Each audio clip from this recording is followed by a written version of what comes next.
ప్రపంచ పర్యావరణం దినోత్సవం సందర్భంగా యాదాద్రి జిల్లా చౌటుప్పల్లో మండల వ్యవసాయ అధికారి నాగరాజు అవగాహన కల్పించారు.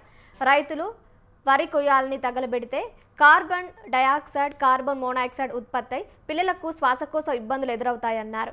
భూసారం తగ్గి పంట దిగుబడి తగ్గుతుందని ఆయన వివరించారు. వరి కొయ్య అవశేషాలను తగలబెట్టకూడదన్నారు. వాటిని సేంద్రియ పద్ధతిలో మలుచుకుంటే ఎరువుగా ఉపయోగపడతాయంటున్నారు.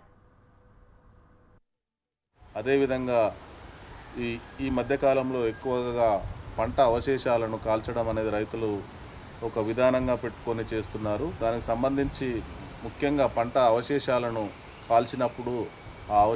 కాల్చినప్పుడు దాని ద్వారా వచ్చే పొగ కార్బన్ డయాక్సైడ్ కానీ, కార్బన్ మోనాక్సైడ్ కానీ అలాంటి విషవాయువులను పీల్చినప్పుడు చిన్నపిల్లల్లో కానీ పెద్దల్లో కానీ శ్వాసకోశ సంబంధమైన వ్యాధులు వస్తున్నాయి.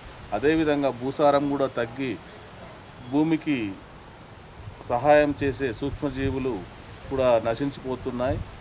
రైతుల ఉద్దేశం ఏంటంటే తొందరగా సాగుకు ఉపయోగపడే విధంగా తొందరగా కాల్ చేస్తే అయిపోతుంది అనుకుంటున్నారు.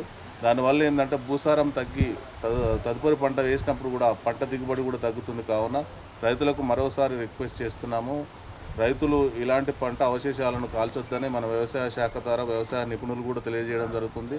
కావున రైతులు వ్యవసాయ శాఖ ఉద్దేశాన్ని అర్థం చేసుకొని కాల్చకుండా దానిని సేంద్రియ పదార్థంగా మార్చుకున్నట్టయితే సేంద్రియ ఎరువుగా ఉపయోగపడుతుంది, పంట దిగుబడి పెరుగుతుంది, భూమిలో ఉన్న కర్బన శాతం పెరిగి పంట దిగుబడికి దోహదపడుతుందని తెలియజేస్తూ కావున రైతులందరికీ